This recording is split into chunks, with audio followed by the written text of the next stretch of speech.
Muy buena tarde a todas y todos. Muy bienvenidos a esta casa, a este espacio. Hoy además estamos de fiesta. CEMEFI cumple hoy 34 años de haber sido fundado. Poco antes de que naciera Jimena se fundó el CEMEFI. Y creo que quisiera retomar, digamos, la perspectiva de esta celebración para hablar un poco de lo que va a pasar acá. Yo creo que cuando Manuel Arango se le ocurrió que había que repensar la filantropía para México, pensar modelos distintos a los norteamericanos, que eran los que conocía bien, y crear una nueva forma de hacer filantropía en México y juntar gente, perspectivas, experiencias que pudieran ayudar a movilizar, a generar conciencia, a ayudar a que pusiéramos sumado talento, intenciones, recursos, etcétera. Pues se creó la institución, la figura jurídica se firmó hace 34 años, pero fuera de eso no había absolutamente nada, ¿no? Hoy trabajamos con 5.200 instituciones, 2.600 de esas son empresas, 2.400 son organizaciones civiles, como 200 fundaciones y 200 universidades casi, y hay un proceso que no depende evidentemente solo de esta organización, hay muchos procesos que se han ido generando, hay montones más de fundaciones empresariales, familiares, incluso públicas, aquellas que trabajan para fortalecer una institución pública, y hay muchas otras formas también de cómo hoy la filantropía se va moviendo, pero hay retos enormes. La relación entre temas en donde no ha estado la filantropía necesariamente, como los derechos humanos, la relación con la ciudadanía, también la posibilidad de que la manera de hacer filantropía esté propiciando el mantenimiento de estructuras que pueden ayudar a que la desigualdad siga permaneciendo, ¿no? La relación, digamos, entre que hay pues por la cultura entre las estructuras de poder y la filantropía, etcétera, ¿no? Hay que repensar los modelos para México y para América Latina. Entonces, para CEMEFI hoy es un regalazo tener este libro. Muchas gracias, Diana, y tener esta discusión para repensarnos también. Mil gracias. Gracias, Ricardo, y te robo el micrófono para darles las gracias y nuevamente la bienvenida a nombre de Hispanics in Philanthropy. Es un placer ver caras conocidas que nos vieron empezar el trabajo de Hispanics in Philanthropy hace 16 años, ¿verdad, Maru? También empezamos juntas. Entonces, tener un libro que también es totalmente vigente para la región es una maravilla, y abrir la conversación. La democracia en América Latina está en riesgo, está bajo ataque, tenemos realmente unos retos como sociedad civil organizada muy importantes. Entonces, gracias, Diana, por recolectar esas historias muy poderosas, historias que realmente motivan y que nos dicen cómo podemos nosotros contribuir desde nuestros espacios a este tema y a construir una democracia sólida.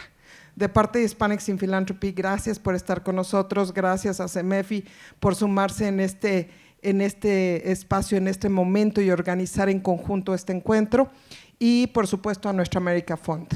Entonces, presento a Julio Copo, que además de todos los títulos que tienes, consejero de CEMEFI, consejero de HIP, es miembro también del Consejo de Reinserta y un abogado y amigo queridísimo. Entonces los dejo, de Appleseed, ya ven. Entonces los dejo con Julio, quien va a moderar este espacio, y vamos a esperar sus preguntas. Aprovecho también, para presentarles a un colega que nos acompaña desde los Estados Unidos, Bajoan. Bajoan maneja un programa, él de Puerto Rico, maneja un programa que apoya esfuerzos de espacio cívico en los Estados Unidos. Es el programa Power Building and Justice. Entonces, muy interesante. Si pueden conversar con él después, también van a ver lo que hacemos del otro lado de la frontera en este tema. Gracias. Muchísimas gracias, Gracia. Encantado de estar aquí en este panel con ustedes. Que sea yo minoría, me encanta. Tengo el grandísimo gusto de compartir panel el día de hoy con Diana Campoamor, presidenta fundadora de Hispanics in Philanthropy. Bajo su liderazgo, la red transnacional de financiadores creció de una sola oficina, de una sola persona, el financiador más grande en su tipo. Recibió premios del Consejo de Fundaciones, la Fundación Kellogg y otros. Además, una querida y estimada amiga a quien admiro y cuyo trabajo conozco de primera mano. Está también con nosotros Jimena Andión, oficial del programa para la Oficina de México y Centroamérica de Ford Foundation. Trabaja temas de participación, sociedad civil, gobierno. Cuenta con 20 años de experiencia trabajando en temas relacionados con derechos humanos e igualdad de género a niveles nacionales e internacionales. Ha trabajado en diversas organizaciones de la sociedad civil, incluyendo la Comisión Mexicana para la Defensa y Promoción de los Derechos Humanos. Por ahí había alguien de la COMI, ¿no? Eso, muy bien. El Grupo de Información en Reproducción Elegida, GIRE, así como a nivel internacional el Centro de Derechos Reproductivos. También trabajó en la Oficina del Alto Comisionado de Naciones Unidas para los Derechos Humanos en Guatemala y México. A mi izquierda, Mónica Tapia, cofundadora de AUNA, una plataforma que impulsa nuevas representaciones políticas con liderazgos de mujeres para alcanzar mayores resultados en bienestar, justicia y protección del medio ambiente. Es egresada del Colmex, del Colegio de México, la Universidad de Oxford y la London School of Economics, especialista en política social y desarrollo, experiencia como funcionaria pública en gobierno federal y local. Ha cofundado redes, coaliciones y organizaciones de la sociedad civil como Ruta Cívica, Ciudadanía 19S, Verificado 19S, Sinergos México y Alternativas y Capacidades. Autora de publicaciones sobre ciudades sustentables, relaciones Estado-sociedad y políticas públicas. Bienvenida, Mónica. Y está también con nosotros Nelly Gorbea, política estadounidense. Ella es miembro del Partido Demócrata. Se ha desempeñado como secretaria de Estado de Rhode Island desde enero de 2015. Gorbea es la primera hispana en ganar un cargo estatal en Nueva Inglaterra. Trabajó para Fleet Securities, fue oficial de programas para el desarrollo económico y comunitario de la Fundación Rhode Island y fundó el Fondo Cívico Latino de Rhode Island. Antes de renunciar en julio de 2013 para presentarse como candidata a secretaria de Estado, fue directora ejecutiva de Housing Works Rhode Island durante 5 años y medio. Bienvenidas, es un honor poder moderar este panel. Y pues vamos a lo que nos ocupa. Voy a quitar estoy un poquito, creo que así está un poquito mejor. Me gustaría preguntarte, Diana, quizá para efecto de comenzar el panel, cuéntanos del origen del libro, qué es lo que tenemos por ganar, ¿no? If we want to win, ¿qué es lo que tenemos por ganar y qué interés sobre todo tiene para un lector mexicano? Claro. Creo que ahora sí. Bueno, primero que nada, qué placer estar aquí con ustedes. Gracias, Ricardo, gracias. Y gracias a todos ustedes que están aquí con nosotros. Les cuento, porque como pueden ver, el pelo está muy blanco y tengo muchos años, que la primera vez que yo vine a México, vine invitada por Manuel Arango, hace 30 y tantos años, que invitó a un grupo de ejecutivos de fundaciones en los Estados Unidos. Entonces, el entrar en México a través de la visión ciudadana, porque por supuesto Manuel tiene su visión de negocios corporativos, pero me ayudó muchísimo a entender las posibilidades y cómo se relaciona México con el resto de las Américas. Yo, siendo cubana, pero al mismo tiempo trabajando mayormente con mexicoamericanos, era muy importante entender ese vínculo entre México, Estados Unidos y México y el resto de la región. Años después, Hispanos en Filantropía creció y gracias a esos vínculos, esas relaciones, nosotros, Hispanos en Filantropía, creamos una oficina aquí que en estos momentos es de las pocas oficinas de organizaciones en Norteamérica que están establecidas aquí y que están alimentando el diálogo de aquí hacia allá. Y yo creo que eso es importante.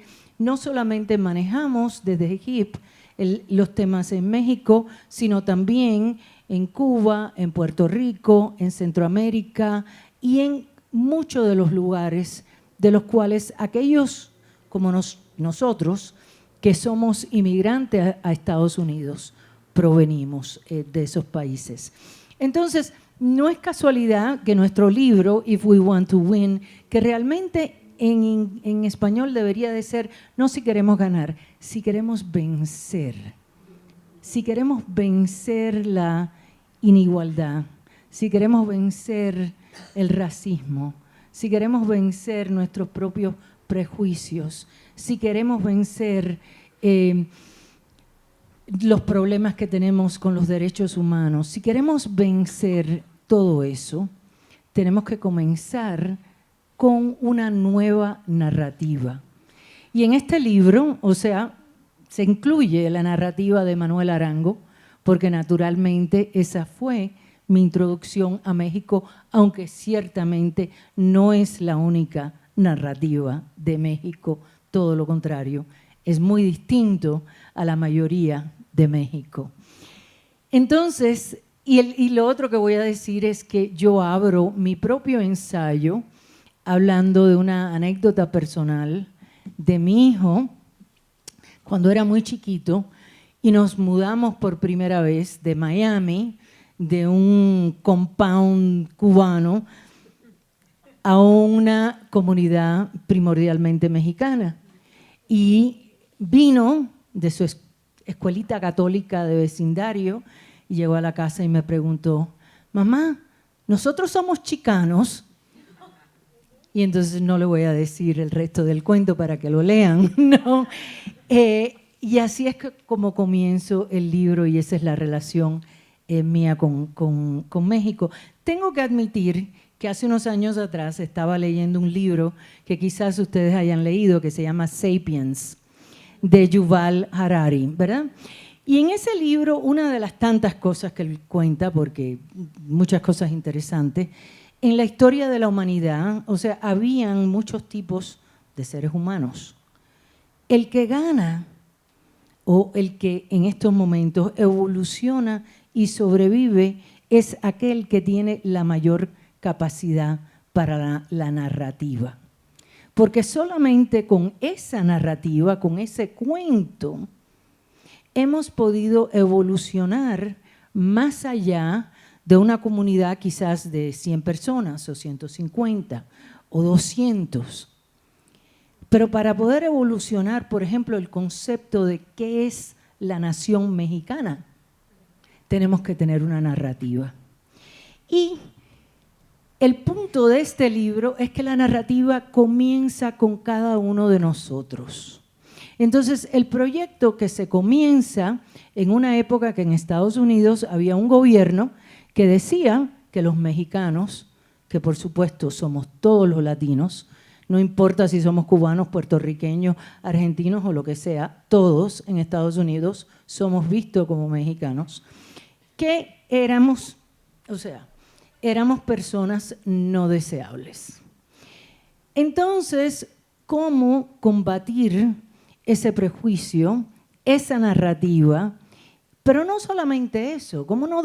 Porque no ganamos nada con decir, no, yo no soy un delincuente, no, yo no soy miembro de una pandilla, no, yo no soy un narcotraficante. No ganamos nada con eso.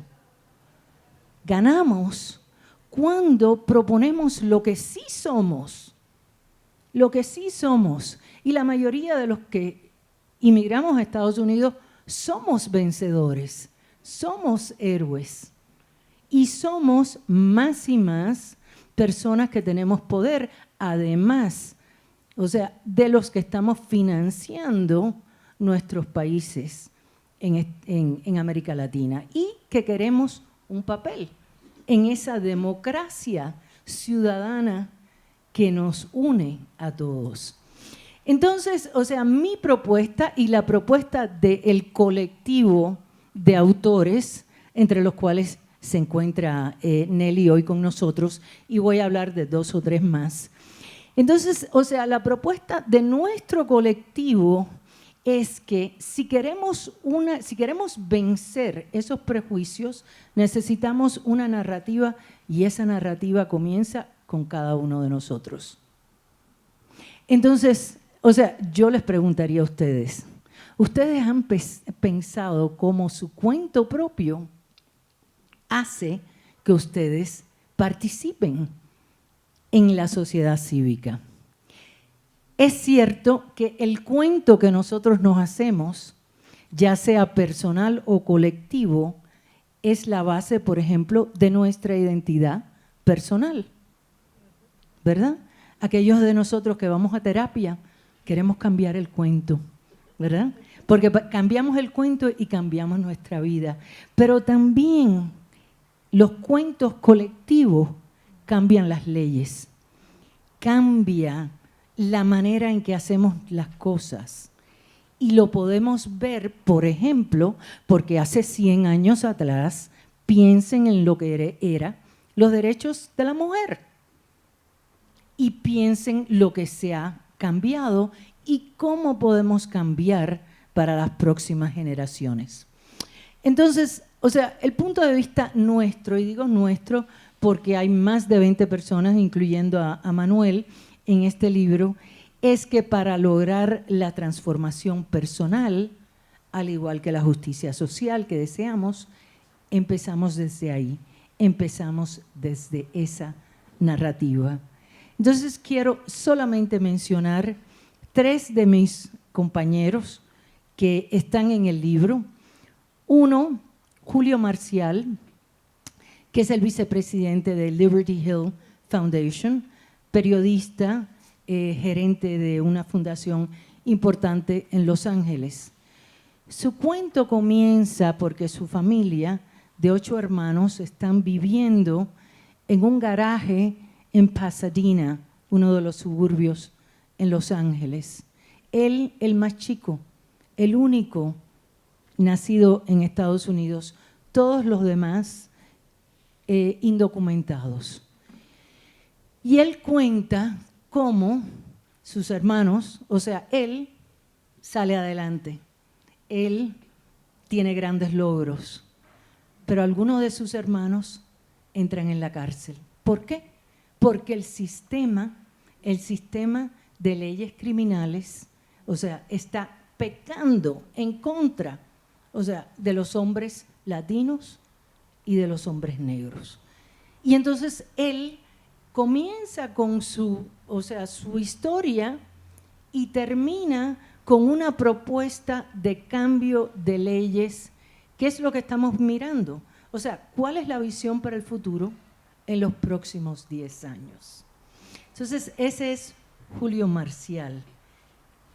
Alex Aquino Fike, que pierde a su padre porque lo desaparecen cuando ella tenía solamente unos meses. Y ella huye con su madre a Estados Unidos porque venían por ella y por su madre. No tiene más remedio que irse del país. Ella habla acerca de cómo organizar a los huérfanos de esa guerra para poder incidir en las políticas públicas de El Salvador. Y finalmente, Anjanet Delgado, afropuertorriqueña, que habla acerca de la violencia doméstica en contra de las mujeres y en particular en su propia familia. O sea, un acto de una gran valentía que incluso le cuesta a ella personalmente, o sea, la relación con su madre y su hermana, porque ese tipo de tema no se dice en voz alta, en buenas familias. Pero si no lo hablamos en voz alta, más nunca se va a resolver. Entonces, como suma, el mensaje que venimos a comunicar aquí es que la democracia no tiene fronteras. La democracia no termina en el Río Grande, no termina en el Estrecho de la Florida. La democracia es la promesa de las Américas. Somos el nuevo continente donde había una esperanza de algo distinto y mejor. Y tenemos que comenzar a construirlo desde la ciudadanía. No que no haya un espacio para el mercado o para el Estado, pero somos nosotros los responsables por una narrativa colectiva que nos lleve a la democracia que verdaderamente las próximas generaciones merecen. Así que 1.000.000 de gracias. Eso es todo.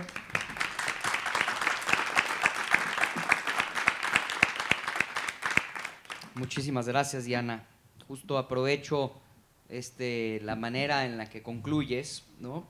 Particularmente en esta construcción de una narrativa democrática que nos lleve hacia la construcción de ciudadanía, y aprovecho para preguntarle a Jimena cuál es la importancia de construir esta ciudadanía, del activismo ciudadano, y específicamente en tu caso, con tu experiencia, ¿cuál es la teoría del cambio que anima las inversiones hacia el tercer sector a partir de esta visión?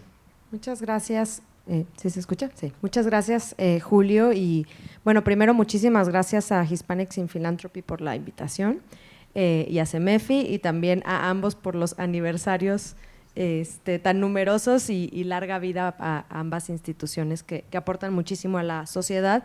Y antes de contestar la pregunta, Julio, solo quiero decir cómo llegó a mis manos el libro, que medio se lo comenté a Gracia, pero que a Diana igual le parece curioso. Tuvimos una reunión global de todas las oficinas regionales de la Fundación Ford y todas las personas que trabajan en Nueva York hace finales de noviembre. Y estábamos en un día sentadas en una mesa y llegaron unas colegas que trabajan en comunicación y nos dijeron: miren, acabamos de presentar este libro, ahí les dejamos unos ejemplares por si se los quieren llevar. Y yo me traje un ejemplar y fue mi lectura, no acabada, pero mi lectura en el vuelo de regreso de Nueva York a México. Y a la semana recibí la invitación de Gracia, entonces fue todo como muy simpático y muy del destino. Y muchas gracias por el libro, Diana. Creo que es un aporte bien interesante, y ahora abordaré un poquito sobre el tema de narrativas como parte de la pregunta que hacía Julio. Yo creo que lo primero es decir, bueno, para nosotras, ¿qué es el espacio cívico, ¿no? Y nosotras entendemos el espacio cívico como ese espacio abierto donde toda la ciudadanía, todas las personas pueden expresarse, participar, hacer que el gobierno rinda cuentas. Y a mí me parece bien importante que cuando estamos hablando de espacio cívico y de activismo no lo limitemos ni lo cerremos a las organizaciones. Yo creo que el espacio cívico, la participación ciudadana son muy amplias, es desde los papás y las mamás que se organizan en la escuela para hacer un comité escolar, o para quejarte sobre los servicios de salud, ¿no? Pasando por las organizaciones, pero creo que hay una amplia gama de participación ciudadana que yo sí creo que cada vez es más vibrante, ¿no? Y que creo que hay muchísimas expresiones distintas. Hemos hablado mucho, por ejemplo, cómo se entiende el espacio cívico desde los pueblos indígenas, ¿no? Que es una participación colectiva, una obligación y responsabilidad de participar en lo público. Entonces creo que hay muchísimo todavía que dotar de contenido cuando decimos espacio cívico, a qué nos estamos refiriendo, y creo que eso como parte de las narrativas y de las contranarrativas a las narrativas de los gobiernos autoritarios que tenemos por lo menos en la región, pero creo que en muchos lugares del mundo, creo que es fundamental. Yo creo que la participación primero pues es un derecho, pero también es fundamental para cualquier régimen democrático. A mí me parece bien interesante, si ustedes ven lo que está ocurriendo, por ejemplo, en Centroamérica, en El Salvador, que ahora mencionabas, en Guatemala, hay un ataque frontal en contra de las organizaciones de la sociedad civil y de los medios independientes. Y esto no es casualidad. Creo que hay un ataque hacia ellos porque ellos representan evidentemente un contrapeso al poder, y también porque al final son lo único que queda en términos de voces críticas, ¿no? Es impresionante, si tú revisas lo que pasa en El Salvador, han erosionado completamente a la oposición política y lo que queda es el gobierno de un presidente que es extremadamente popular y los medios de comunicación y las organizaciones que están tratando de, en ese sentido, de generar narrativas, y ahora volveré a eso. Yo creo que para nosotras desde Ford y con otras fundaciones, incluida HIP, que tenemos muchos espacios de diálogo, hemos hablado mucho de la importancia que para todas las fundaciones y todas las personas donantes tiene el realmente invertir en el espacio cívico y en revertir las tendencias regresivas que hay del espacio cívico. No importa si tu fundación se dedica a temas de salud o de seguridad social, cualquier tema que uno quiera avanzar, si no hay esa expresión social, ese movimiento social que exija, que sea vibrante, realmente creo que va a ser muy difícil avanzar cualquier transformación social.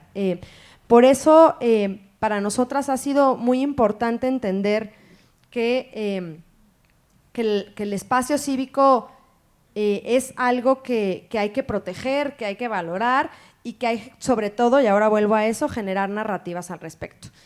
Y bueno, lo que estamos viendo en tendencias de cierre del espacio cívico, pues es claramente tendencias, como decía ahora, regresivas.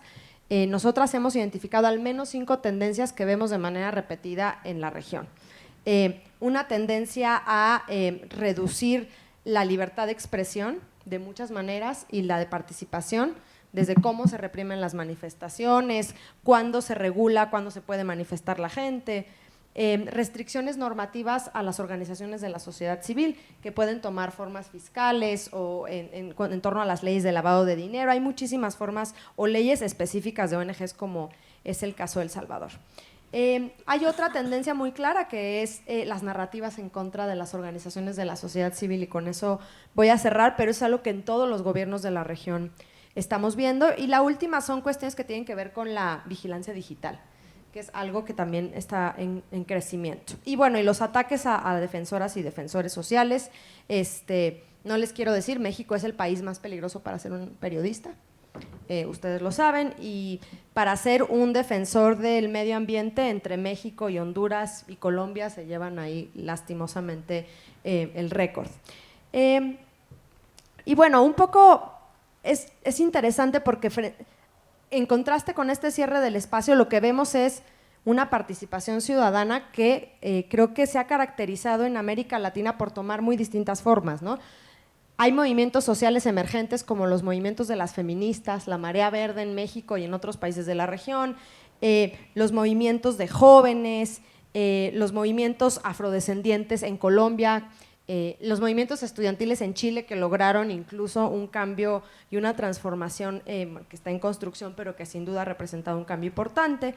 Y yo creo que frente a la erosión democrática, la violencia, las desigualdades, sin duda el invertir en las organizaciones de la sociedad civil y en todas las expresiones de los movimientos sociales es fundamental. ¿Y esto qué significa desde lo que al menos creemos en Ford? Que seguro, humildemente, porque hay muchas otras formas de entenderlo, pero nos parece que hay que dotar a las organizaciones y a los movimientos de apoyos de más largo plazo, de apoyos flexibles, generales, de que se puedan fortalecer institucionalmente, ¿no? Nosotros nos hemos preguntado mucho qué hacemos en contextos como los de Centroamérica, donde en algunos países es imposible pensar que va a haber una transformación en el corto plazo. Bueno, hay que invertir para que esas organizaciones estén listas para cuando haya una apertura. Entonces creo que ahí nos parece que invertir en procesos de largo aliento y entender que la transformación social es un tema de largo plazo es muy importante. Y finalmente, ya para terminar, con el tema de las narrativas y por qué importan. Una cosa que hemos hablado mucho, sobre todo con las organizaciones en México y en Centroamérica, es justamente, y que viene mucho a cuento con el libro, es cómo generamos narrativas sobre el trabajo que hacen las organizaciones de la sociedad civil, sobre la importancia de los movimientos sociales para las democracias, porque lo que creemos es que eso en nuestras sociedades, por lo menos a diferencia de la estadounidense, me parece, Diana, en nuestras sociedades ha permeado poco, hay poco conocimiento sobre lo que hacen las organizaciones de la sociedad civil.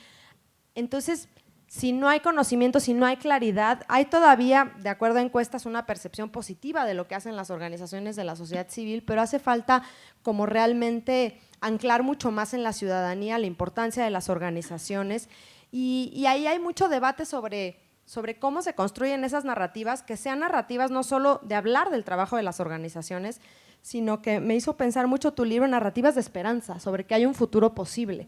Porque un poco lo que siento, sobre todo con las organizaciones de derechos humanos, yo le digo que siempre son las portadoras de las malas noticias, siempre estamos diciendo lo que está mal y nunca se habla como de hacia dónde, cuál es la visión de futuro que hay. Entonces, yo creo que eso es lo que va a llevar a narrativas que son fundamentales para las transformaciones culturales. Yo creo que el gran pendiente que tenemos en estos temas son las transformaciones más culturales, los cambios de la voluntad pública para generar otro tipo de sociedades más justas y más equitativas. Y que den realmente una esperanza radical a que hay futuros posibles en México y en el mundo. Y bueno, yo con eso ya me quedo. Gracias.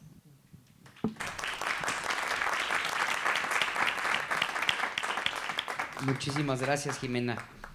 Aprovechando que tenemos también aquí a Nelly y que nos puede dar una perspectiva muy interesante desde la parte de gobierno, ¿no? Me gustaría pedirte si nos puedes contar un poco cómo fue que tu participación en organizaciones de la sociedad civil te preparó, te formó, te dio herramientas para el cargo que asumiste como secretaria de Estado y también me gustaría un poco pues abonar a la pregunta desde la óptica de ser gobernante de procedencia hispana, ¿no? ¿Cómo es que se conjugan todos estos factores, la construcción de la ciudadanía, el cambio de la narrativa, la participación en organizaciones de la sociedad civil y hacerlo como mujer hispana en los Estados Unidos? Así que... En 5 minutos o menos, no. Pero bueno, buenas noches a todos. Muchísimas gracias a CENEFI, a HIP. Yo soy de las que aquí conozco a HIP desde cuando era básicamente un par de personas. No una, pero por lo menos un par de personas. Y he visto el liderazgo de Diana Campoamor y cómo ha ayudado en tantos sitios, no solamente en Estados Unidos, sino en Latinoamérica, a desarrollar este tema de la sociedad civil. Y por eso te doy muchas gracias y por invitarme a ser parte de esta edición que para mí en realidad es una de esas cosas cuando te proponen hacer algo así como un capítulo de un libro y tú dices, sí, está bien, yo lo hago. Y después te pones a hacerlo y de momento es como que, uy, esto de verdad es mucho más de lo que pensaba. Pero me alegré muchísimo de poder mi narrativa en este amplio esquema porque definitivamente tenemos que dejarle saber a nuestras comunidades que existen, sí, tropiezos, dificultades, pero también situaciones de logro. Y cuando, bueno, pero para contestar la primera pregunta, que es cómo yo llego a esto, cómo las organizaciones civiles me ayudan, pues yo nací y me crié en Puerto Rico, en San Juan, Puerto Rico, y fui a universidad en la Universidad de Princeton, en Nueva Jersey. Y cuando 3 décadas más tarde soy electa y empiezo a tener que decir mi narrativa, poco a poco me doy cuenta de cuáles son esos espacios en la sociedad civil que en realidad son los peldaños en los cuales van construyendo mi camino. Que si me hubieran dicho en 7º grado que al decir, fíjate, yo entiendo lo que es el consejo de estudiantes y pues yo voy a hacerlo también, sin pensar que si soy mujer, que si soy niña, que si... Pero eso suena como que algo que yo me interesaría hacer. Y corro 7 años corrido. Y gané la tesorería y otro año... no. O sea, y son esas oportunidades micro en tu vida que después te dan la seguridad para tú poder continuar. Y entonces voy a la universidad y pues ¿qué hago? Encuentro mi identidad como latina en organizaciones puertorriqueñas. Y es una organización de civil, que es lo que me da entonces esa comunidad, ese sentido de comunidad en un sitio que es totalmente, en muchas formas, muy foráneo, aunque soy ciudadana norteamericana, porque me había criado en Puerto Rico. Y seguimos, y salgo de la universidad, y lo primero que hago es decir, bueno, mi familia está en Puerto Rico, yo estoy en New Jersey, ¿Qué hago? ¿Cómo yo conozco a gente? Y me envuelvo en organizaciones comunitarias latinas en el estado de New Jersey. Y a través de eso encuentro comunidad y encuentro poco a poco las destrezas que se necesitan para uno estar en una junta de directores. Sigo caminando, sigo desarrollándome y esas conexiones en esas organizaciones sin fines de lucro, cuando llego a Rhode Island, donde yo no conocía a nadie, me había casado, mi marido tenía su trabajo en la universidad y yo acababa de llegar, regreso otra vez a esa sociedad civil a decir, bueno, ¿cómo me puedo conectar? Bueno, hay un grupo ahí de una comisión del gobernador para asuntos hispanos. Pues, vamos a ver, porque eso tiene que ser un esquema abierto, o sea, tiene que tener reuniones abiertas al público. Me aparezco allí y empiezo a hablar con gente y 3 meses más tarde me están nombrando también a la comisión. Y de ahí continúo esa labor comunitaria y encuentro, y poco a poco en mis 20, en mis 30, voy desarrollando mis destrezas de líder por la sociedad civil. Y yo creo que demuestra la importancia de lo que es el fomentar estas organizaciones, no solamente las súper grandes, sino las micro. ¿Qué tenemos en las escuelas secundarias? ¿Qué tenemos en las escuelas de 7º, 8º grado? ¿Cómo podemos empezar a formar esas ideas de democracia, de civismo en la educación de los niños para que ellos tomen eso como parte de y la hagan parte de su vida? Ya cuando yo llego a la posición de decidir, de correr para secretaria de Estado, y el libro lo dice y no voy a decir todo el cuento, pero en realidad la gente no pensaba que yo tenía ningún tipo de oportunidad de poder ganar, porque en Estados Unidos la plata dentro del sistema gubernamental es grandísimo y entonces eso representaba una barrera. Yo no tenía el tipo de plata personal o de mi campaña y iba en contra de un chico de muchas generaciones del municipio de Newport, Rhode Island, que hasta aquí me imagino que alguien ha oído de Newport, y que gastó 3 veces más de lo que yo gasté en mi campaña. Pero yo pude llegar al pueblo con esa seguridad de que ya yo me había dado a conocer en diferentes círculos en el Estado. Había estado en la Junta de Fondos Unidos, había estado en la Junta de todo tipo de organizaciones. En un año estuve en 5, así es que fue mucho.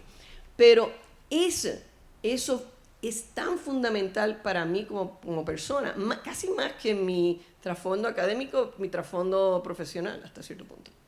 El tener ese espacio en el cual con otra gente, de igual a igual, decir, bueno, tenemos este problema en la salud. ¿Cómo lo podemos resolver desde el punto de vista de la gente que tiene estas destrezas aquí ahora mismo? ¿Qué podemos contribuir? Y eso llevo esa voluntad de tratar de hacer que el gobierno le funcione a la gente, que sea responsable a la gente. Y cuando salgo electa, pues llevo eso conmigo también.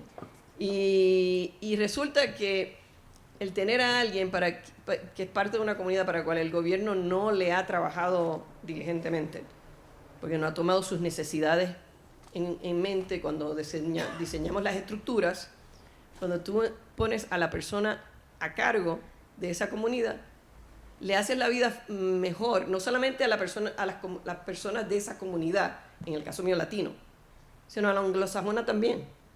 La cantidad de comerciantes, empresarios anglosajones que no son latinos, que me ven en la calle y me dicen, Nelly, gracias por toda tu labor como secretaria de Estado, nos ha hecho la vida tanto más fácil. Porque tú vienes con una perspectiva distinta. El tener a alguien en una posición de liderato que habla de que las mejores políticas públicas son cuando tú tienes una diversidad de opiniones, trasfondos, razas, etnias. Así es que se hace una verdadera política pública de consenso que de verdad ayuda a mover las dificultades que tenemos que enfrentar. Entonces, todo esto es gracias a todos estos espacios más pequeños en el cual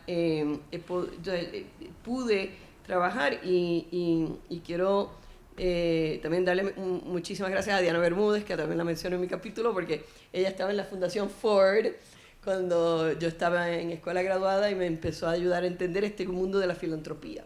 Así que la filantropía, la sociedad civil son extremadamente importantes, ayudar a mover el gobierno a ser distinto. Y ese es mi punto en este panel. Muchísimas gracias, Nelly.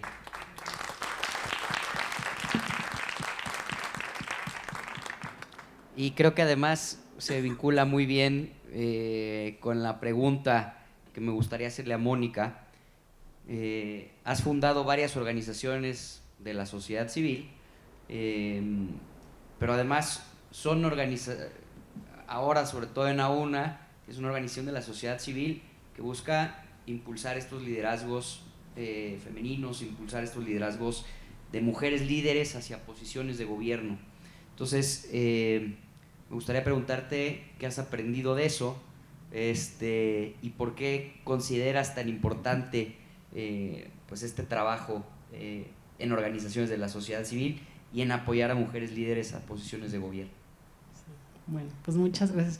Cuando me propusieron esta pregunta, muchas gracias, Gracia, HIP y bueno, todo el panel, que es un gusto. Yo así de 3 días aquí para contar lo que he aprendido, ¿no? Pero en resumen, bueno, yo empecé cuando era estudiante siendo promotora comunitaria y la verdad es que creo que sin ese trabajo y sin esa visión de qué pasa en una comunidad indígena, cómo se hace desarrollo comunitario, cómo se trabaja para hacerlo sustentable también, como siempre decimos, para que el agente externo se vaya y siga el desarrollo comunitario, ahora sí que metodología pura y dura. Creo que lo demás no sucedería. Y siempre tenía ahí la culpa de, pero a ver, yo estudié ciencia política y yo sé de política pública, pero el desarrollo comunitario es lo que quiero hacer. Y siempre había como este trade-off de no, pero tengo que trabajar en el gobierno. Entonces fui a trabajar al gobierno, trabajé en el gobierno local, o sea, joven asesora que no sé quién ha trabajado estos horarios y esta vida de burócrata lo conoce, y aprender a hacer oficios, eso es lo que es el gran habilidad en la vida, hacer oficios.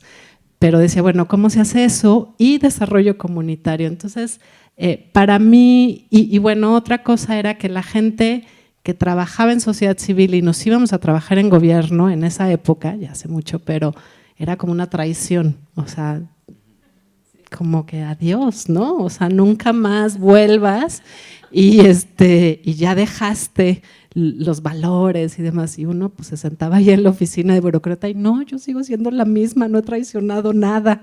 Entonces, esa era como un momento donde no había una brecha y estos recambios. Y después regresé a sociedad civil y yo la verdad pensaba en todo lo que había aprendido desde gobierno, desde pensar en esto de política pública, las leyes generales, cómo tienes que hacer algo que se aplique de manera a todo mundo, y entonces que a veces pues justo las narrativas desde sociedad civil nos quedaban como chicas, y aprender, y en alternativas y capacidades lo que me pareció importante fue pues eso, tratar de trabajar qué era lo público, qué era la política pública. Y bueno, en esa época ni siquiera el tema el espacio público se veía ahí muy lejos, pero en realidad es esto, el marco legal y fiscal, el ambiente propicio, y incluso llegábamos a darle clases a los funcionarios públicos de cómo trabajar con sociedad civil, y creo que eso fue muy exitoso en esa época. Pero después, o sea, a mí me quedó muy claro por los temas de activismo urbano en los que me involucré, que la burbuja de sociedad civil y de organizaciones formalmente constituidas y demás, a pesar, siempre digo que el bestseller de 16 pasos, y que a todo el mundo le decía, sí, constituye tu organización, y ahora estoy ya del otro lado, no constituyas nada, no quieres saber del notario, ni del contador, ni de nada de esas cosas.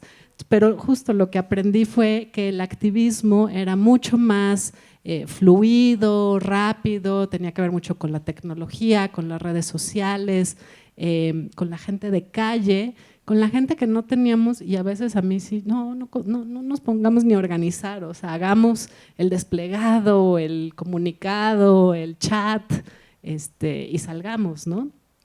Y creo que ahí pues descubrí, y lo que ahora le llamamos las redes cívicas, que no es lo mismo que una organización de la sociedad civil, ¿no? O sea, y que eso es muy importante entenderlo. y que esas redes cívicas hemos hecho muchísima incidencia en política pública, a veces hasta más que la sociedad civil organizada, a veces lo siento así. Y por ejemplo, en caso de las emergencias y de mucho trabajo, por ejemplo, urbano o en la ciudad, pues son las redes cívicas las que se mueven, o sea, las organizaciones por ahí, después de los 6 meses que ya estaba lista su planeación estratégica, entraron a atender la emergencia, ¿no? O sea, cuando ya, pensando en verificado y en muchas cosas que se hicieron, pues a los 2 días, a las 24 horas, estaba como verificándose la información, gestionándose la ayuda, usando mucho de tecnología y de voluntariado, así muy fluido, y hasta la fecha era como, digo, hasta la fecha es como, ¿y quién va a mantener la página web? Y ahorita está caída, pero la mantenemos nosotros, nada más lo tengo que solucionar un día de estos, pero la página de verificado era un poco eso, ¿no? Y creo que a pesar de haber hecho esta como incidencia muy profesional, incluso muy técnica, o sea, durante muchos años a mí me ha sorprendido, digo, hasta la fecha, la capacidad técnica que tienen las organizaciones de la sociedad civil en el diálogo con gobierno y política pública, pero de pronto era decir, ¿por qué la capacidad técnica está solo de este lado y del otro estamos cada 3 años teniendo que explicarle de nuevo al funcionario, al diputado, a la diputada, la historia? Y un poco empezó la idea de Aúna, como digo, Aúna es la hija de una indignación más, y de una frustración, y era decir, ya estamos hartas, vamos a hacer algo, ¿no? Y empezamos a pensar en cómo, y pues salía hagamos un partido político feminista. Y pues yo levanté mi manita y yo decía, ay, yo sé de eso de las candidaturas independientes y de los partidos, y pues no, nos va a matar la burocracia, la reglamentación, nunca lo vamos a poder hacer.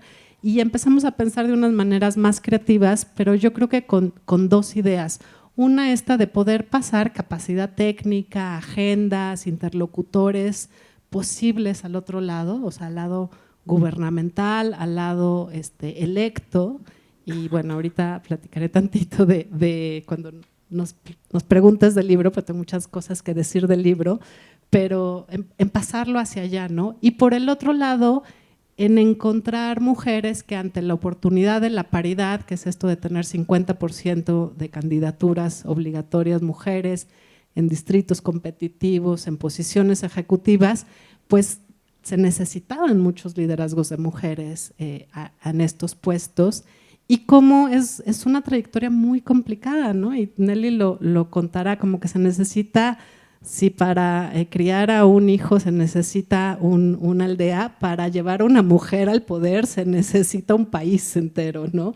Entonces sí es una red muy amplia de acompañamiento, de seguridad, de autoestima, de liderazgo, además de todas estas de buscar fondos, ser voluntarias, tener visibilidad en los medios de comunicación, etcétera. Y un poco eso es lo que tratamos de hacer en Aúna. Yo lo que siento a veces es que desde sociedad civil estamos, por ejemplo, hablando del autoritarismo, las tendencias regresivas, un día de estos va a cambiar, y como que digo, ¿cuándo? O sea, esto es como que sí hay que tomar la acción y decir, pues hay que empezar a mover esto, o sea, sí, cómo, cuándo, con qué figura, etcétera. Y ahí yo diría la frase de Ángeles Anaya, que es nuestra abogada fiscalista desde hace muchos años y que sabe hacer todo lo habido y por haber de donatarias autorizadas, nos dice, no, es que pensábamos que sabíamos todo de este mundo, pero estábamos en la prepa, ahorita hay que inventarnos lo nuevo y las nuevas figuras y las nuevas, estamos en una consulta hacia los temas electorales y el cómo organizarnos en el campo electoral, que está así fascinante, y otro día ya que sea esto oficial nos invitan a contarles, y Amaro también, porque es la nueva era. Pero pensando justo en el capítulo que escribe Nelly, a mí me pareció fantástico la cantidad de infraestructura cívica que hay en Estados Unidos, y nada más en sus 10 hojitas que cuenta, la Radio Latina, el PAC Latino, el Civic Fund Latino, O sea, esto que llama los 5 boards en los que estaba, yo creo que si tenemos aquí medio de esos, llega. Y esto pensando, pues además son organizaciones locales, en contextos locales, entonces todo eso que hay que crear, o que es necesario justo este ecosistema mucho más cívico, democrático que se necesita para llegar a estos cargos de elección. Entonces creo, Nelly, diría yo que no es solo la filantropía y las organizaciones que te llevaron, sino cierto ecosistema, cierta filantropía y cierto tipo de fondos cívicos electorales que te llevaron a ese cargo, y que eso es muy importante distinguirlo, ¿no? Entonces, bueno, luego platicar más del libro de esto. Muchísimas gracias, Mónica. Consciente del tiempo, pero interesado en el panel, me gustaría preguntarles a todas, ¿no? Jimena sobre todo nos hablaba, ponía ejemplos muy claros de corrientes autocráticas en muchas partes del mundo, de una tendencia regresiva a muchas banderas que ya se habían avanzado. ¿Cómo es que desde la sociedad civil, entendida organizaciones, entendidas redes, entendida ciudadanía, entendidos todos estos espacios de los que hemos hablado, ¿cómo hacemos para contrarrestar esto, ¿no? ¿Cómo hacemos para ir hacia la democracia participativa, hacia la equidad, hacia las narrativas que queremos nosotros impulsar? Me interesaría mucho escucharlas a cada una de ustedes. Y quizá otra pregunta, un poquito más, aprovecho para hacer doble pregunta. Si tuvieran que hacer o si tuvieran que señalarle un mensaje al lector en el libro, ¿cuál sería?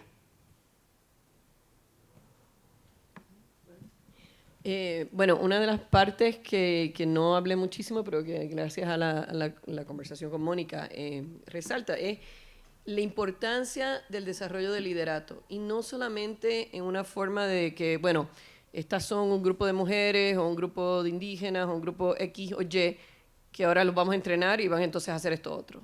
No, yendo más básico a reunir, uno de los logros más grandes en Rhode Island es que tuvimos un grupo que se llamaba el Latina Leadership Institute, que salió del Fondo Cívico, que yo creé, fue la próxima generación de liderato después del mío, así que yo solamente puse la primera organización y después ellos continuaron con otra. Y de ese esfuerzo salen media docena de mujeres que deciden correr para cargos electos, porque tienen un espacio de apoyo donde pueden hablar de todos estos temas que no tienen que ver con cómo voy a recaudar los fondos o cuáles son la reglamentación de correr para X o Y puesto, sino ¿y cómo yo hago esto con mi familia? ¿Y quién me va a cuidar a los nenes? ¿Y tú crees que de verdad yo puedo hacer esto? Porque yo en realidad yo no sé lo que estoy hablando. Y que le da un espacio a estas personas a empezar a cambiar la narrativa en sus cabezas de que sí son líderes, porque ya han entrado en un programa de liderato. El hecho de que corran o no corran son otros 20 pesos, pero son todas mujeres que salen con un ánimo distinto al que entraron. Y muchas veces en la filantropía estos programas de liderato van y vienen. Me recuerdo cuando yo salí de la universidad era el Hispanic Leadership Opportunity Program. Y eso de momento pues tuvo su década y después las fundaciones corrieron a otro lado. Y en realidad hay una necesidad constante de que continúe ese esfuerzo de espacio de liderato, de conversaciones de liderato, que traigan a personas que usualmente no se apoyarían unos a los otros porque no se conocen.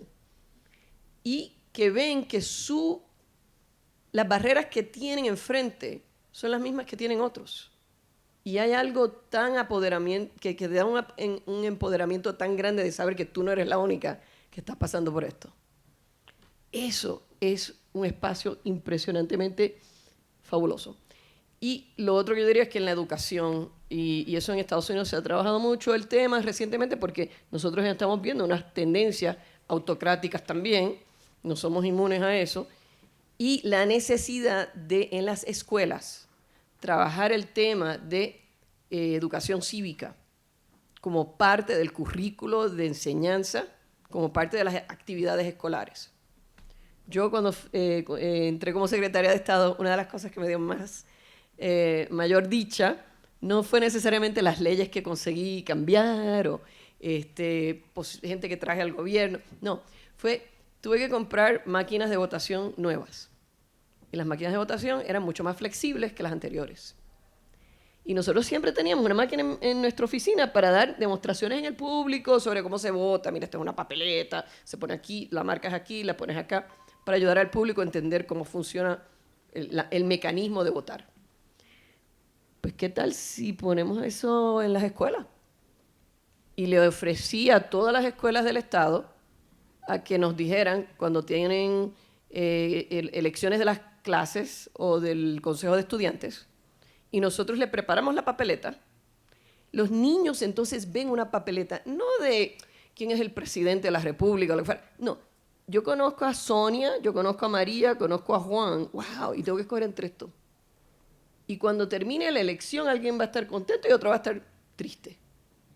Y personaliza el poder del voto de una forma muy personal. Y lo lleva a cabo en una forma que entiendan que su voto cuenta. Ese tipo de cambio a nivel súper micro necesitamos hacerlo en todos lados. Y eso en parte enseña, pues, ¿por qué? Contesto un poquito la pregunta anterior de ¿por qué importa tener latinos en posiciones electas o gente distinta en estas posiciones, que no sean todos los mismos de siempre? Y es que venimos con otras ideas, con otras perspectivas. Pero eso solamente pasa cuando tú tienes esa seguridad de que has estado con otra gente y has tenido ese impulso y que te pueden apoyar a hacer ese cambio.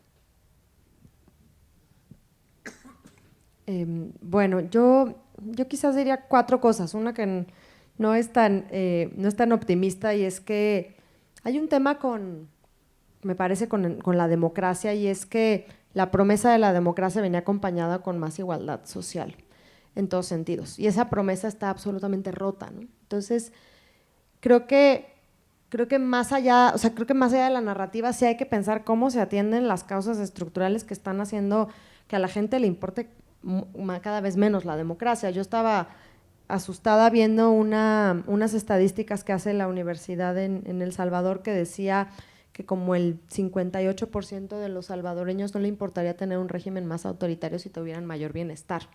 La gente está dispuesta a tener menos democracia si tiene mayor sensación de seguridad, como México, o mayor sensación de bienestar, ¿no? Y creo que eso es difícil, porque eso requiere no solo a las organizaciones, requiere a los gobiernos, requiere a las empresas privadas, requiere realmente de renovar los pactos sociales que están, me parece que, rotos. Y yo creo que eso a mí me queda muy de fondo en términos de repensar en ese sentido cuál es el rol de las organizaciones de la sociedad civil y los movimientos sociales en la transformación social, en las narrativas sobre la democracia. Creo que si hay en este quiebre que vivimos, y yo lo veo mucho en México, ¿no? En México antes del 2000, pues había toda una alianza de las organizaciones para lograr una transición a la democracia, se logró, después vino como la era de las reformas constitucionales y la reforma del Estado, y ahora ¿cuál es el proyecto más amplio, más allá de los temas concretos que tiene los movimientos sociales y las organizaciones en México? Y creo que esa es una gran pregunta, y sí me parece que pasa por el tema de la democracia, pero no tengo claramente la respuesta. Y solo diría 2 cosas más. Una es, me parece que a las organizaciones sí les toca cerrar la brecha con la gente, con la ciudadanía, movilizar más ampliamente. O sea, yo una cosa que creo es que siempre estamos hablando entre los convencidos en las organizaciones, siempre. Entonces organizamos paneles y cosas y solo están los amigos y nos saludamos todos y sí, es que está Sí, pero no le estamos llegando a la gente que deberíamos llegar, y yo en serio creo, habiendo estado más de 20 años en las organizaciones, que hay que cambiar eso si queremos realmente cambiar y transformar las culturas y las sociedades que tenemos. Entonces, pues yo ahí lo dejaría. Yo pienso, primero que nada, que estamos viviendo una situación global planetaria. La autocracia no es solamente en México o en Estados Unidos o en mi país, en Cuba, una autocracia de izquierda, pero una autocracia, ¿no? Una dictadura.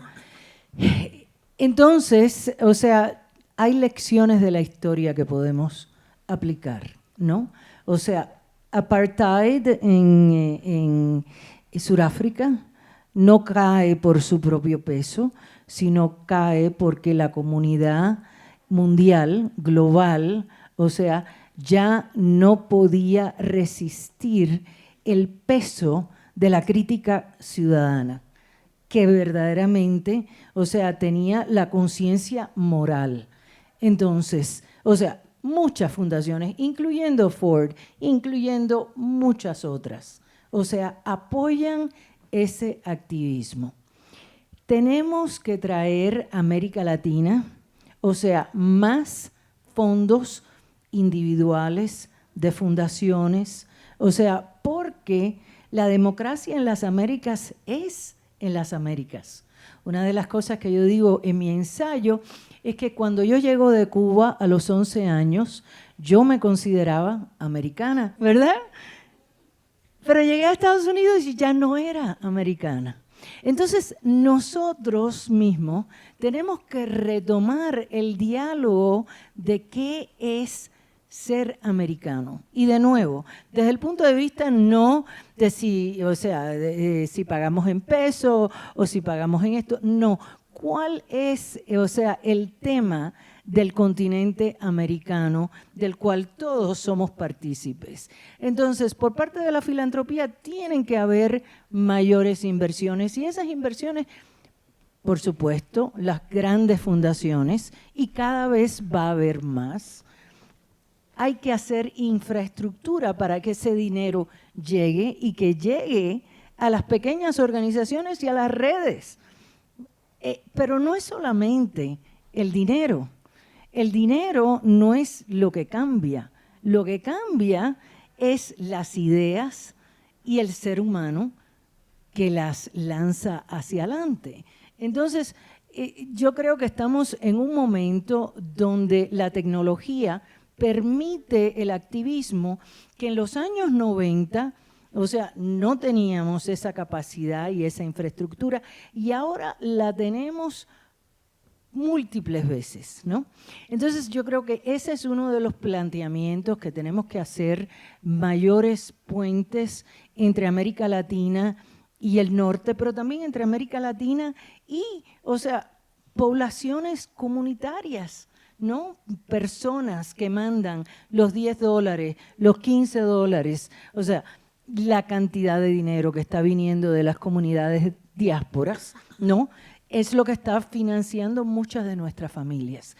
Entonces, esa parte yo creo que es un componente, no el componente más importante, el componente más importante es el componente humano, pero pienso que eso es importante y que también nos da la capacidad de hacer una agenda más allá de nuestro pequeño entorno. Y eso, o sea, cada vez vamos más hacia el globalismo y menos hacia adentro. El otro ejemplo que quiero resaltar es que en los años 60 los negros en el sur de Estados Unidos no podían votar. Y la Fundación Ford hizo una serie de grants que permitieron que se cambiaran todas las leyes. No solamente, o sea, la ley de votación, sino también las leyes de vivienda y las leyes del matrimonio interracial. Hoy en Estados Unidos pasó una ley que pone en código, o sea, el derecho de los homosexuales a casarse.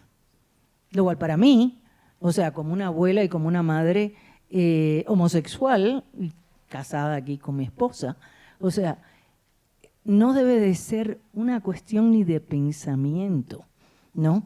Entonces, pienso que al mismo tiempo que Rusia está codificando, o sea, el anti-homosexualismo o el racismo o el ser misógeno, que todos tenemos que buscar la infraestructura que nos lleva a ese otro nivel.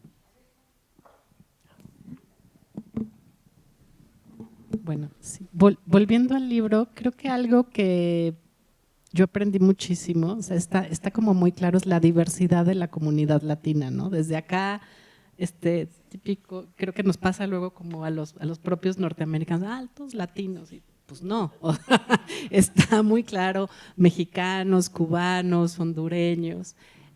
Hay un capítulo sobre esto de los latinos republicanos, que en la era de Trump nos da como el patatús, pero está muy bien explicado, la verdad.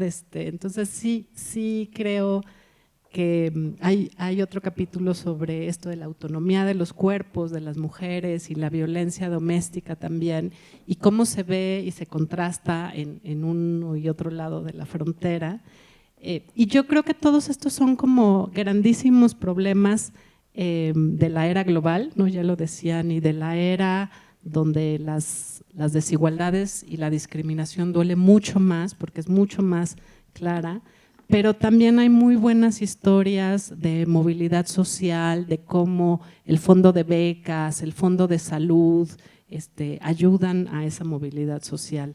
Y creo que para mí es eso también, cómo trabajar en esos problemas complejos, en esa diversidad y trabajar con liderazgos que entiendan esto, ¿no? Y que lo tengan súper asumido y súper entendido. Y entonces es un estilo de liderazgo diferente al sí, créete y puedes todo y demás. No, es cómo aprendes a escuchar, cómo aprendes a incorporar distintas perspectivas, cómo estás muy segura de ti misma. No sé, bueno, en Synergos yo aprendí esto del Bridging Leadership y que tiene que ver mucho con propósito, introspección, seguridad y tener un bajo ego para poder lidiar con toda la movilización de perspectivas que tienes alrededor. Y sobre la desigualdad, yo creo que hay una agenda de política pública contra la desigualdad, que también me parece que es importante trabajar con estos liderazgos. No es que no tengamos recetas, me choca decirles recetas, pero está muy claro qué tipo de cosas hay que hacer: reforma fiscal, hay que pensar en temas de universalidad de servicios, hay que pensar en fondos de compensación y en focalización. O sea, bueno, no sé si lo sabemos, no lo sabemos todos, pero justo es como empezar a socializar que no es en sí una ideología, pero sí agendas de política pública en torno a eso.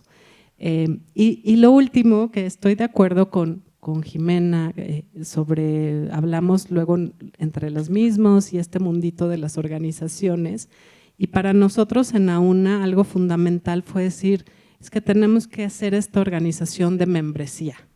Y el modelo membresía está, bueno, aquí en CEMEFI ni debería decir, no, aquí CEMEFI tiene membresía, pero habiendo dicho eso, creo que son 2 o 3 organizaciones en México quienes tienen Coparmex, pobrecitos, creo que cada vez que hay membresía voluntaria y no la obligatoria les fue muy mal, pero o sea, son contadas con los dedos de las manos las organizaciones de membresía. Y para mí la membresía tiene que ver también con esto de aportar de manera individual, pero no solo ser un donante individual, sino ser un activista, un voluntario. En AUNA somos mucho también acompañantes y así nos vemos la membresía.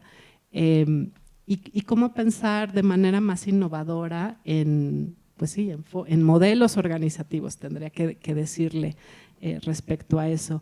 Y ahí creo que también sucede mucha de esta educación cívica en la membresía, ¿no? O sea, una es la de ir a las escuelas, pero otro es la educación de adultos, de nadie sabe cómo se vota, cómo se elige, algo que ya hablábamos, Nelly, es más allá de la boleta, cuál es el sistema de elección y si volteo la boleta o le pongo aquí quiénes son y demás. Entonces, ese me parece que también es un tema de educación cívica fundamental. Pues muchísimas gracias. Me gustaría aprovechar a la audiencia, si alguien tiene alguna pregunta que quisiera hacer.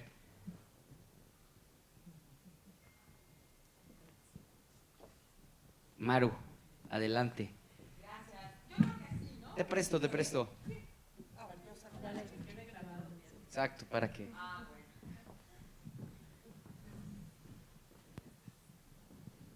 Gracias, pues felicidades. ¿Sí te escuchamos? ¿Sí? ¿Sí me escuchan? Perfecto. Felicidades a todos. La verdad, inspiran y agradezco mucho y definitivamente ya quiero leer el libro. Me encantaron dos comentarios que hicieron, Diana, lo que decías, esto es el hacer ver a los, no nada más a las personas en movilidad que están en Estados Unidos, lo que sí somos. Y creo que eso lo tenemos que ver en toda América, ¿no? También algo que me queda mucho es el que toda la gente quiere hacer algo, quiere ayudar. El problema es el cómo. ¿Cómo nos construimos todos para hacer esa, ¿no? Como una forma de hacer ver el cómo se puede, de qué manera tú lo puedes hacer, ¿no? Y Jimena, comentabas algo que me dejó mucho, el que siempre estamos en estos foros, los que nos conocemos, los que nos seguimos, los que estamos en lo mismo. ¿Cómo hacer llegar a la ciudadanía, que son los que tienen que escuchar esto? ¿Cómo atraer, cómo cambiar esa narrativa? Entonces, de alguna manera, tenemos que hacer un cambio fuerte, porque yo creo que lo que decías en Centroamérica y en tantos países lo estamos viviendo. Estamos viendo la migración misma, es un síntoma de una enfermedad, de algo que no hemos hecho bien a nivel global, ¿no? Y entonces, y el cambio climático y mil problemas otros más, pero me quedo con cosas lindas de decir, bueno, sí, estas narrativas las tenemos que articular entre todos y tenemos que cambiarlas, y quisiera que en los próximos presentaciones de libros estuvieran aquí ciudadanos, porque estamos hablando de los problemas que nos atañen a todos, finalmente todos somos ciudadanos. Entonces, no era pregunta, sino nada más compartir lo que me dejan. Pero yo lo que creo en realidad es que, por ejemplo, estos proyectos, ¿cómo podemos atraer a gente que no está aquí? Bueno, programas de liderato, ya sea en temas o en zonas geográficas, que apoderen a las personas a decir, espérate, yo puedo hacer algo más que esto. Y hay que empezar donde están ellos. No es decir, no, pero tenemos esta actividad, vengan acá.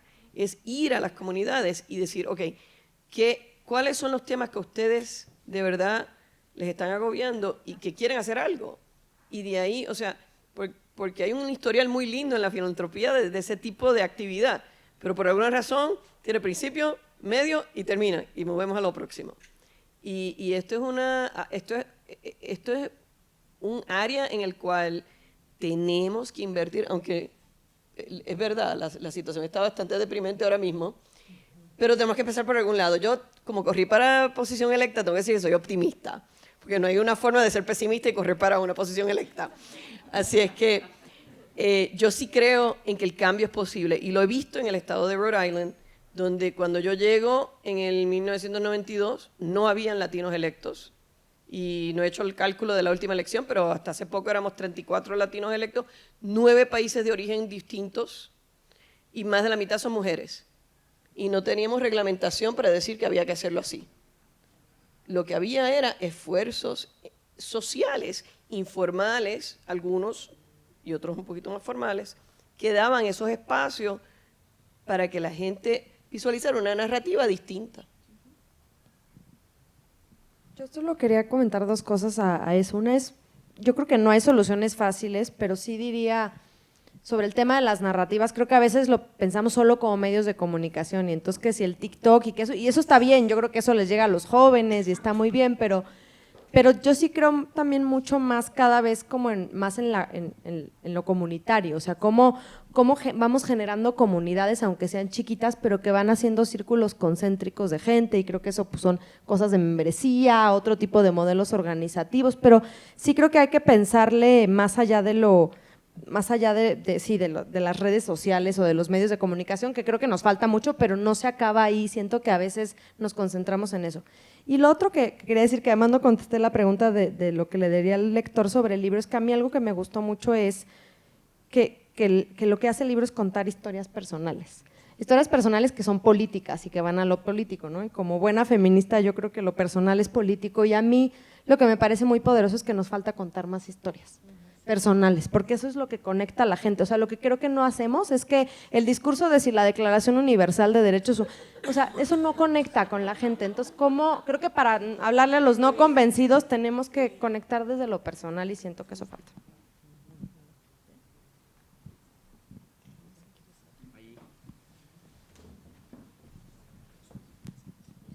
Muchas gracias. Quizá para Diana. Me gustó mucho esta idea de que la democracia no tiene fronteras. Quisiera saber cómo le hacen para trabajar con Cuba, por ejemplo, Centroamérica, no sé si tienen en su radar a Nicaragua. Sabemos que, bueno, nuestro presidente habla de intervencionismo norteamericano cuando apoya una asociación que ha hecho una labor fundamental para denunciar fraudes, la estafa maestra, por ejemplo. Entonces, ¿cómo pueden ustedes realizar un trabajo que no tenga esa cerrazón de un gobierno? En Cuba y no sé si el caso de Nicaragua y obviamente en México. Es muy difícil porque la última vez que hubieron manifestaciones en Cuba porque no había medicamento para COVID, porque no habían pruebas, por cosas muy básicas. No estamos hablando, o sea, de derechos humanos, no estamos hablando de cárceles, no estamos hablando de nada de eso, ¿verdad? O sea, ahí se están pudriendo las cárceles. Entonces, es muy difícil.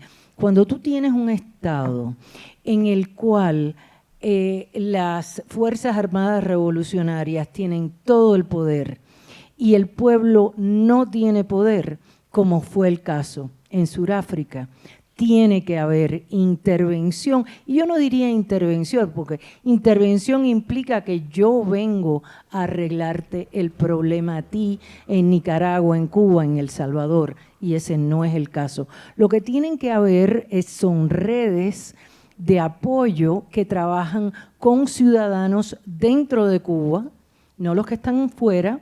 Nosotros los que estamos fuera tenemos muchas opiniones, pero los que cuentan son los que están adentro.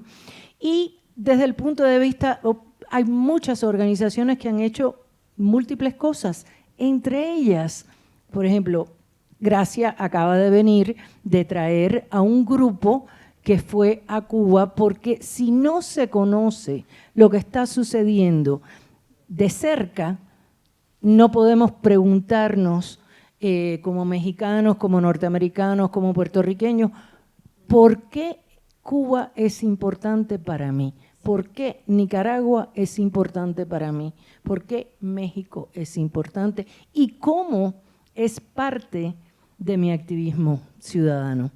Entonces, o sea, te pudiera dar una lista, de proyectos que están trabajando en esto y mira,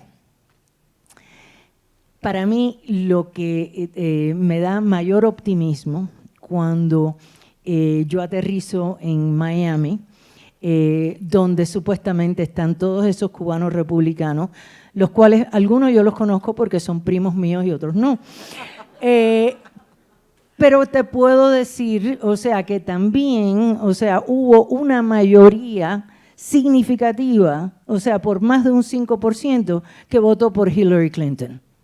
Entonces, o sea, tampoco es el estereotipo de trogloditas o lo que sea, pero lo que a mí más me encanta es que cuando llego a Miami, la nueva generación, la gente que tiene 30, 40, 50 años y menos en estos momentos, o sea, no han hecho así y se han dicho, eso es cuestión de los viejos, nosotros aquí somos norteamericanos.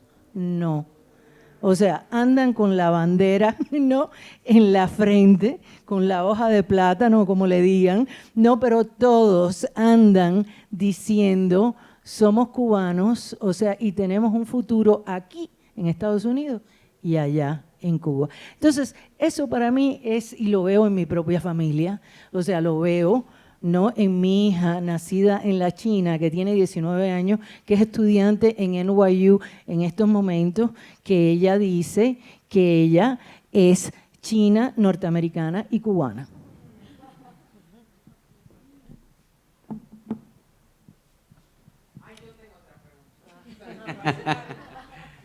Perdón, es que me voy a ganar el libro, ¿no? No, es que veo atrás de ustedes y dice Foro de Donantes y creo que ahí es un punto importante. Me ha tocado ver en mi experiencia, bueno, para los que no tengo el gusto de conocer, soy Maru Cortázar de Appleseed y trabajamos mucho el tema pro bono y asesorar legalmente a las organizaciones. Entonces, trabajamos con un ecosistema muy diverso, muy amplio. Y tristemente me ha tocado ver que hay veces que el donativo mueve el objeto social, ¿no? Y tristemente acabo de vivir un caso que me dejó helada de un albergue que recibía niños migrantes sin compañía, que es un tema que trabajo y de hecho con HIP muy de cerca, donde recibían a niños de origen mexicano, que es una población invisibilizada, no es el tema, pero bueno, pero no les podían hacer pruebas COVID ahora en esta pandemia porque eran de origen mexicano y en México el donante no le pagaba prueba COVID. Cambiaron el objeto social, cerraron la puerta para los niños mexicanos y recibieron bienvenido y si es necesario a mujeres de Centroamérica con niños.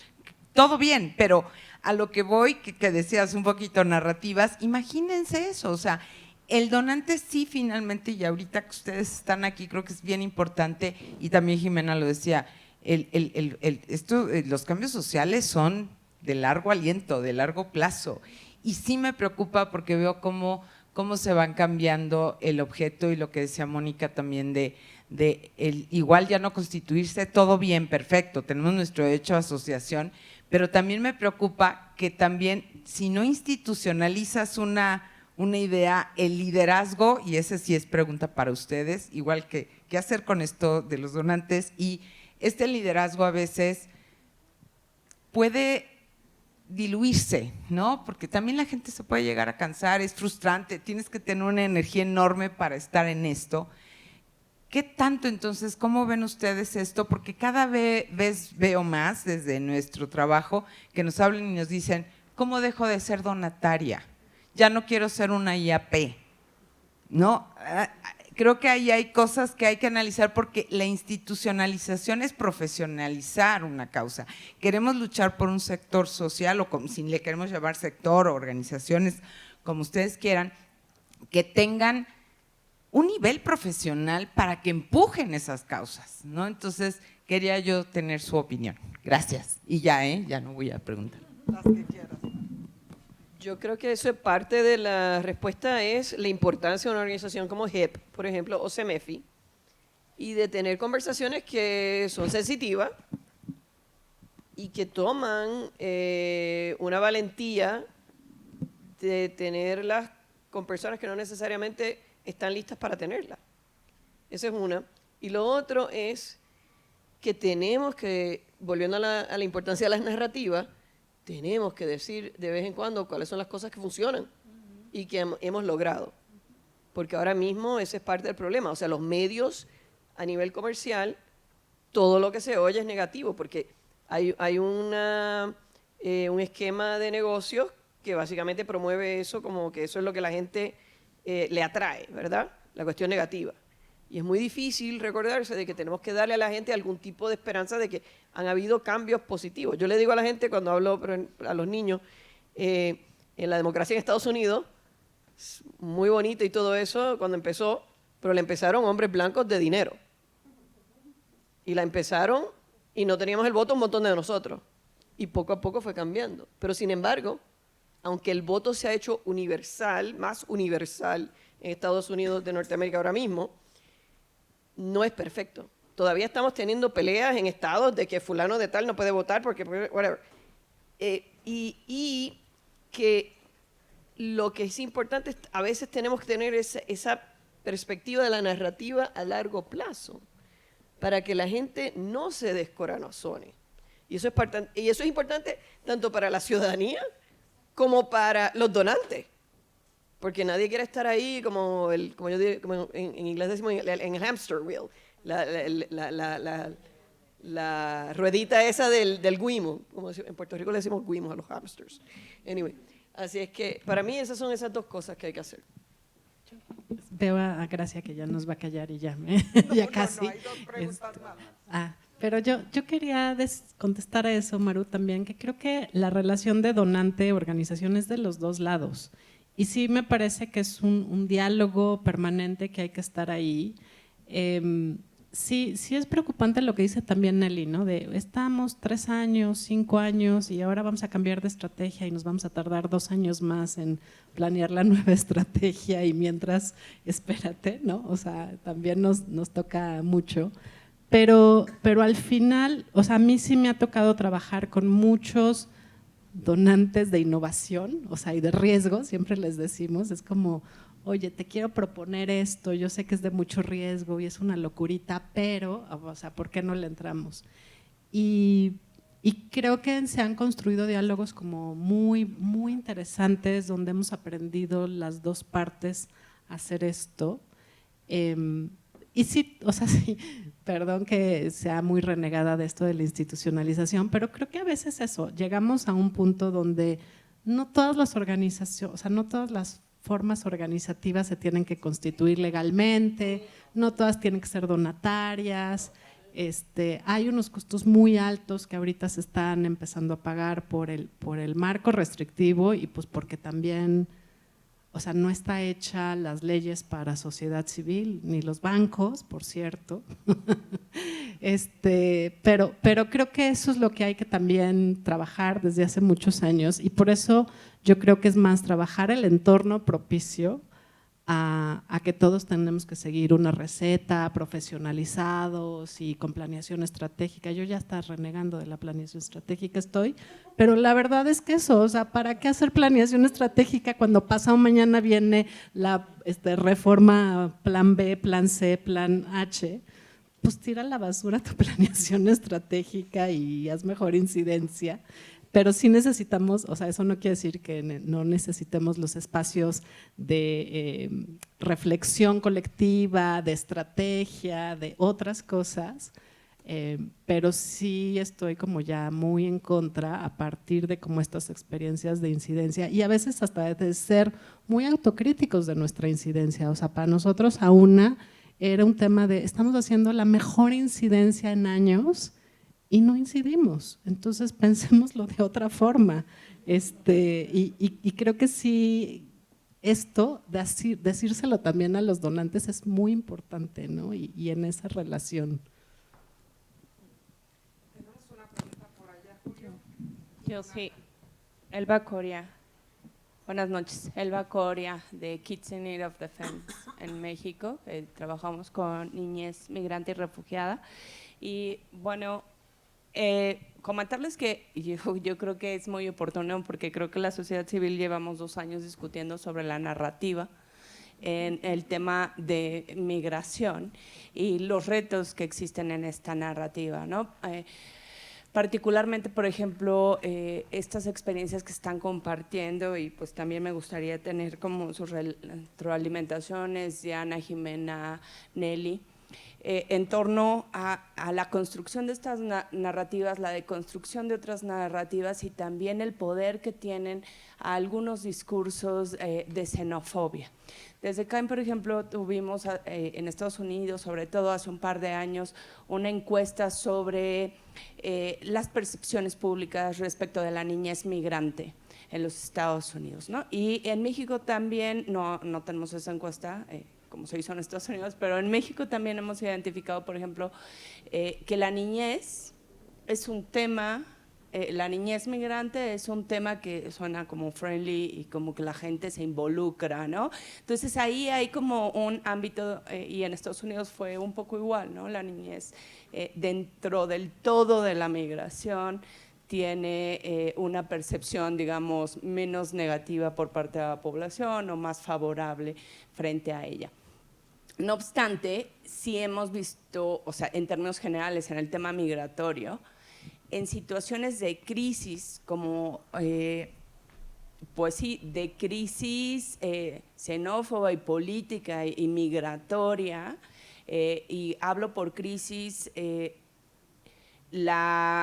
reforzamiento del control migratorio, de la externalización de las fronteras, no el movimiento per se, sino esta externalización que genera tanta discriminación, tanta xenofobia, ¿no? ¿Cómo nivelar estos discursos? ¿Cómo generar narrativas en medio de un contexto donde criminalizas al defensor de derechos humanos, criminalizas, acaba de salir recién a un grupo en Estados Unidos, un informe donde criminalizan a las organizaciones civiles que apoyan a los migrantes como si fueran tratantes, ¿no? Y eso pasa, todos estos movimientos que comentaba Jimena. Entonces, ¿cómo haces o cómo sacar experiencias para nivelar, para contrarrestar estos discursos que además son súper potentes y llegan a un montón de personas, ¿no? Más personas de lo que te cuesta a ti ir construyendo comunidad, ¿no?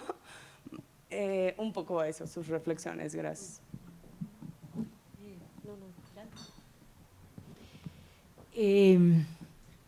Mira, yo pienso que, o sea, la xenofobia es ignorancia, ¿no? Y la mayoría de los prejuicios también.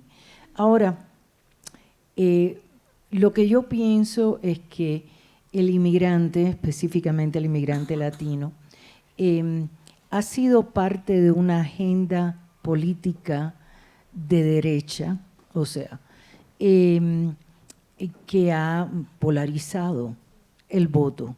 Es fácil porque es el otro. Entonces, bajo el otro también está la mujer, ¿verdad? Y por eso es que tenemos, o sea, la decisión de la Corte Suprema. La mujer es la otra. La manera de combatir eso, por supuesto, todas las estrategias que se han hablado aquí, de activismo social, de infraestructura de organizaciones, de inversiones tanto domésticas como inversiones filantrópicas que, o sea, que cruzan fronteras, todo eso.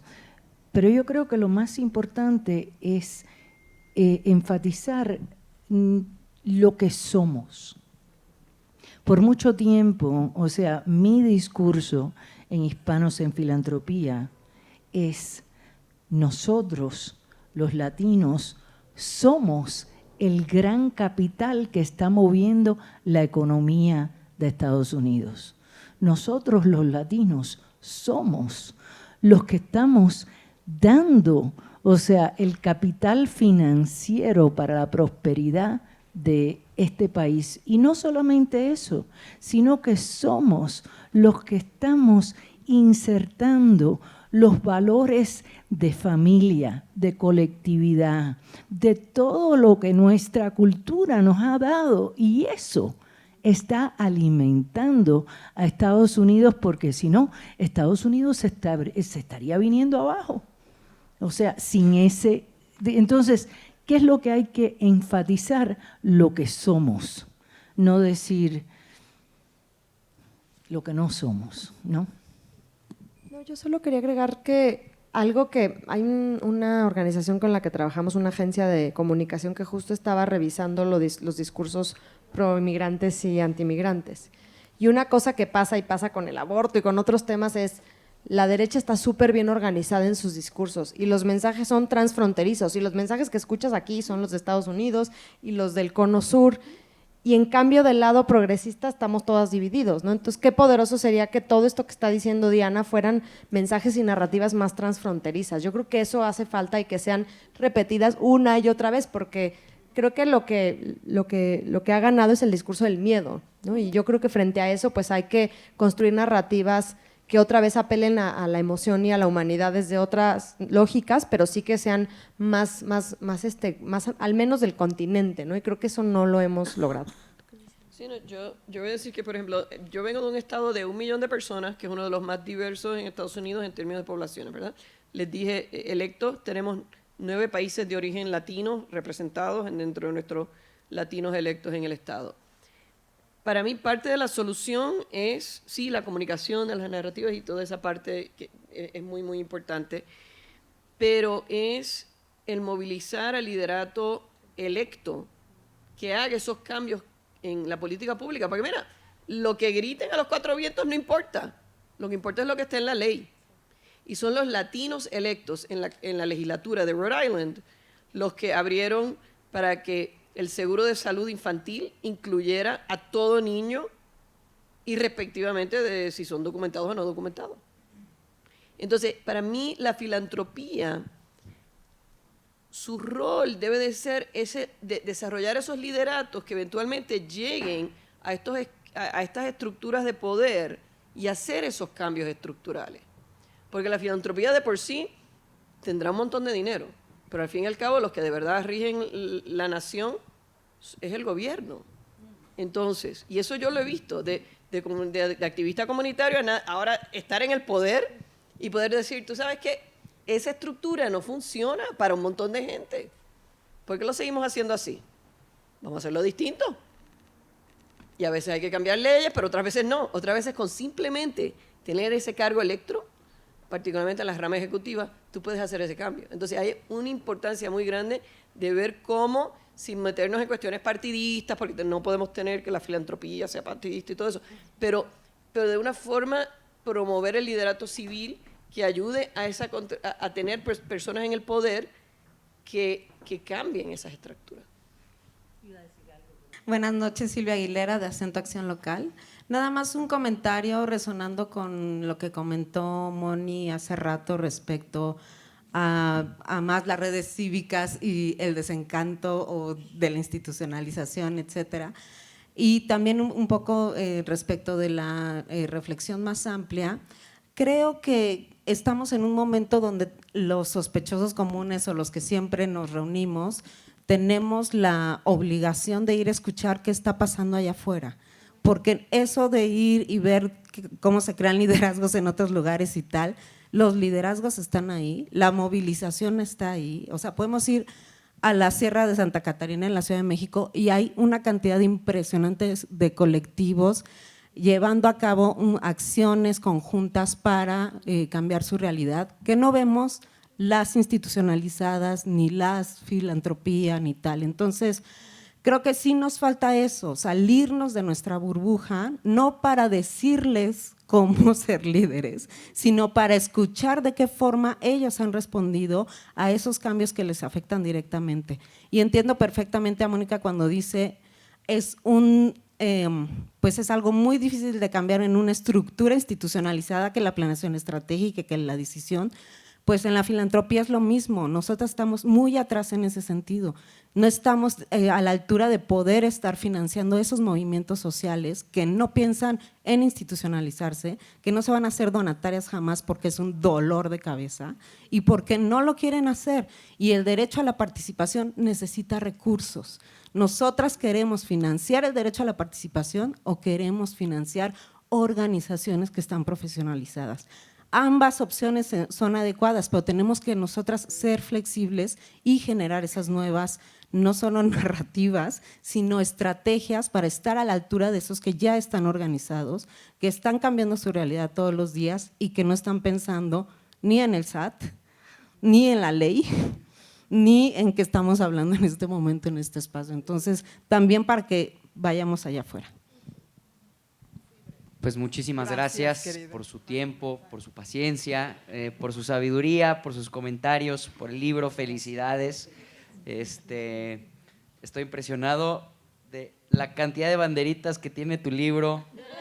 Yo creo que se estudió muy a conciencia. Así que muchísimas gracias a todos, a todas, a todes por acompañarnos.